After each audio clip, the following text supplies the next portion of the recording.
Jadi apa ya, orang itu kadang yang salah itu lebih masuk akal kadang-kadang. Saya teruskan ya supaya ini dapat barokahnya Raden apa? Asnawi. Saya mohon sekali ya, kalimatul haqqin itu harus kamu jaga.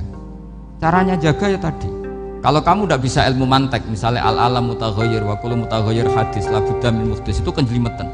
Pakai saja teori umum bahwa gambar apapun jelimetnya itu dimulai dari satu titik. Karena nggak bisa, nggak dimulai dari satu titik. Maka alam apapun jumlahnya nggak terhingga tetap dimulai dari al-wahidul qahar, yaitu satu titik. Yaitu dalam konteks tauhid tentu itu Allah Subhanahu wa ta'ala. Sehingga Nabi Ibrahim itu orang paling sukses bikin waja'alaha kalimatam baqiyatan fi aqibi. Terus Nabi Muhammad begitu, sahabat gitu, sampai kita sekarang diajari ilmu mantek. Ilmu mantek itu logika yang nggak terbantahkan. Karena mau tidak mau. Kata Imam Syafi'i, fa innal uqula muttarratun ila qabulil haq, karena akal akan dipaksa menerima kebenaran. Dan itu yang terjadi di Uni Soviet. Dikooptasi 100 tahun untuk berfaham ateis, dilawan oleh ilmu, tetap menanamkan ilmu tauhid, ilmu mantek. Ketika Uni Soviet secara politik runtuh, semuanya menjadi muslim, termasuk negara-negara yang dulu dikooptasi. Maka kamu tidak usah kecil hati di Indonesia, apapun rusaknya negara ini, asal kita cara bertauhid benar, insya Allah tetap meninggal husnul khotimah. Karena sudah janjinya Allah, yusabbitu walladzina amanu bil qaulis tsabit. Sing jelas itu nomor satu tuh al qaulis tsabit. Memang itu logika yang masuk akal. Jadi jangan kira semua orang ditanya marabbuka, enggak. Banyak ulama yang enggak ditanya, masyhur dalam cerita keramat-keramat. Ada guru tauhid ngajarin tauhid. Setelah ditanya mungkar nakir, Imam Malik datang. Kamu nanya ini, man rabbuka man nabiyuka, kamu tahu ini guru Ummul Barohin yang tukang ngaji tauhid. Guru tauhid kok ditanya apa? Malaikatnya enggak jadi tanya. Dan saya percaya cerita-cerita seperti itu karena secara umum itu ala inna awliya Allahi la khaufun alaihim walahum yahzanun lahumul busyra fil hayatid dunya wa fil akhirah. Artinya kalau wali itu kok ditanya mungkar nakir berarti ngalami ketakutan. Karena di situ kan digambarkan mungkar nakir itu sewangar, bawa godam. Kalau yang tanya nggak bisa dipukul sampai ajur sak walang-walang. Pokoknya ceritanya kan seru seperti itu. Berarti kalau betul begitu terus ayat la khaufun alaihim walahum yahzanun kayak apa? Makanya dalam kitab Nasoihul Ibad itu ada cerita ini. Sampean boleh nggak sependapat dengan saya, tapi semoga nasib sampean nanti digebuki malaikat. Karena orang itu akan mengalami seperti yang dirasakan. Ana indadzoni abdibi. Saya ndak bayangkan akan mengalami itu. Makanya saya ini ngajar tauhid terus. Paling tidak kalau ditanya marabbuka man nabiyuka, sampean tahu profesi saya. Saya ini pengajar tauhid. Dan biji saya 9.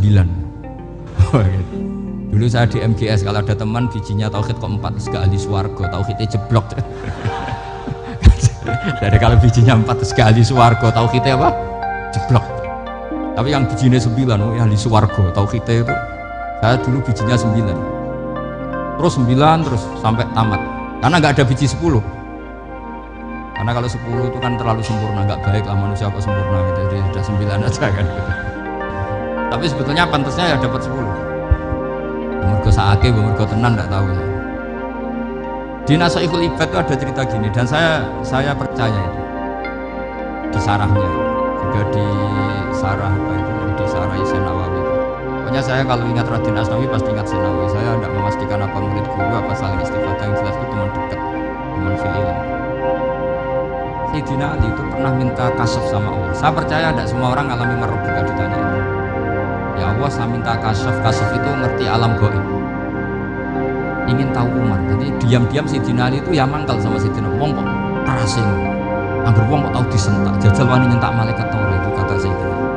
Jadi dia minta kasyaf karena kenangannya dia melihat Umar itu semua orang pernah disentak sama Sayyidina Umar. Sayyidina Ali minta kasyaf, ya Allah saya ingin melihat Umar menghadapi mungkar nakir, masih garangkah apa enggak, itu dah itu minta kasyaf. Pas kasyaf beliau bangun dari kubur, duduk, dilihat sama Sayyidina Ali ini ngalami kasyaf. Sama ndak usah tanya, ndak wali kok tanya, ya sudah pokoknya percaya aja. Akhirnya malaikat mungkar nakir datang. Itu di situ digambarkan matanya itu kal kidril mughalla, kayak apa itu panci yang dibakar. Wah, so seru. Sumpah nang Sayyidina Ali, baru ini kamu akan takut gitu. Tapi ternyata enggak, Umar bangkit disewentak orang tua itu. Kamu tahu menghadapi siapa? Yang sopan. Wah, sontak. Kaget malaikatnya itu karena enggak pernah ngalami disentak, mungkin itu pertama. Kaget. Memangnya kamu siapa? Saya ini teman kekasih Tuhanmu. Saya yang diandalkan temannya sebenarnya bukan dia. Ana sohibu habibillah. Saya ini temannya kekasihnya Allah.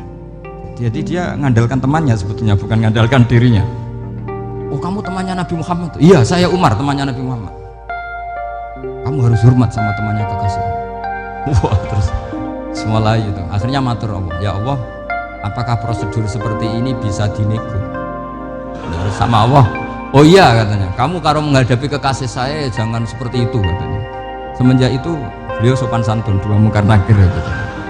Jadi ini berita gembira. Jadi sebetulnya itu enggak. Tapi kita ini kan nggak punya nyali nyentak mungkar nakir. Semoga dengan gelar kita doktor tafsir, doktor tauhid, atau paling nggak guru kutsiyah tauhid gitu. Atau siswa terbaik dalam materi tauhid itu harus kamu bawa statusnya. Jadi sehingga nanti ini saya ranking 1 tauhid, masa masih ditanya marbuka waman nabi. Dan itu menurut saya sah. Sama nggak usah protes takbirin sih, susah takbiran. Pokoknya takbirnya adalah wali-wali itu la khaufun alaihim walahum. Mereka tidak akan mengalami ketakutan baik kehidupan dunia maupun kehidupan akhirat. Bahkan para malaikat itu mengatakan ke wali-wali, nahnu awliyaukum fil hayatid dunya wa fil akhirah. Kita ini teman kamu, saudara kamu, mitra kamu. Masa mitra kok untuk itu kan nggak fair. Dan menurut saya paling efektif itu apa? Kamu harus punya rumus tauhid kayak Imam Amudi menemukan Tuhan. Imam Amudi itu menemukan Allah itu lewat ilmu matematika.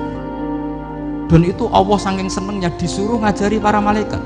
Wa ya malaikati isma'u. Kamu harus mendengar, ini orang alim saya yang ahli matematika. Tapi justru itu ngerti bahwa asal usul alam itu minal wahidil qahar. Dari zat yang satu. Akhirnya Imam Amudi mulai ngajar tuh. Nisbatus naini wassalah sawal arba'ah ila mana nihayatalaha iku kabeh iku far'ul wahid. Akhirnya malaikat mandek-mandek. Nah, iman seperti itu akan setingkat keyakinannya dan keakurasiannya sama dengan imannya para malaikat. Makanya Nabi ngendikan tu baliman amanabi walam yaroni. Sebagian riwayat disebut sab amarot. Nabi ngendikan sampai 7 kali. Benar-benar keren orang yang tidak melihat saya kemudian iman kepada apa yang bisa menemukan itu? Hanya akal. Misalnya contoh paling gampang ya yang dialami para ulama. Ya saya ulang lagi, yang dialami para ulama ketika menemukan ilmu ya yang menjadikan mereka mahabbah Rasulullah Shallallahu Alaihi Wasallam. Nabi itu paling suka itu sholat. Nabi itu paling senang sama sholat. Wa qurratu aini fi sholat. Terus beliau ngendikan as-sholatu imaduddin. Terus beliau kalau muji sholat itu sundul langit. Sampai beliau kalau banyak masalah itu bilang ke Bilal, arifna ya Bilal, saya kasih istirahat. Itu maknanya mau sholat. Semuanya sholat. Pertanyaannya adalah, apakah mungkin seorang raja yang ambisi jadi raja kemudian yang dikampanyakan adalah orang supaya sholat? Tentu kalau Nabi seorang raja, beliau akan kampanye gimana? Narik upeti kayak apa, narik pajak kayak apa, biar Nabi kaya. Enggak. Nabi itu paling tersiksa kalau orang tidak sholat, tersiksa kalau orang tidak sujud. Loh, kalau beliau seorang raja, ngapain mempopulerkan sholat? Maka makna sholat imaduddin adalah sholat itu tiang agama. Maknanya tiang agama, kamu akan tahu betul kalau dia seorang nabi. Karena apa? Yang diajarkan adalah sholat. Loh, coba untungnya apa bagi Nabi Muhammad ketika umat Islam sholat? Kan tidak ada untungnya sama sekali. Justru itu kelihatan kalau dakwah beliau itu dakwatul haq, mengajak kebenaran. Lho wong kok kampanyane kon salat, mestinya nak kepengin sugih kan kon bayar pajak, upeti. Tapi enggak, Nabi itu ngajarkan apa? Orang supaya sholat. Dan ini diimplementasikan sama Raden Asnawi, beliau ngarang pesolatan. Orang sealim itu yang dikarang pesolatan. Makanya saya tuh kagum. Saya saksinya banyak, tanya murid-murid saya kalau beli pesolatan sak kerdus, saya kirim ke Korea, terus ke pedalaman-pedalaman. Karena saya butuh pesolatan, bahwa orientasi kita itu sholat.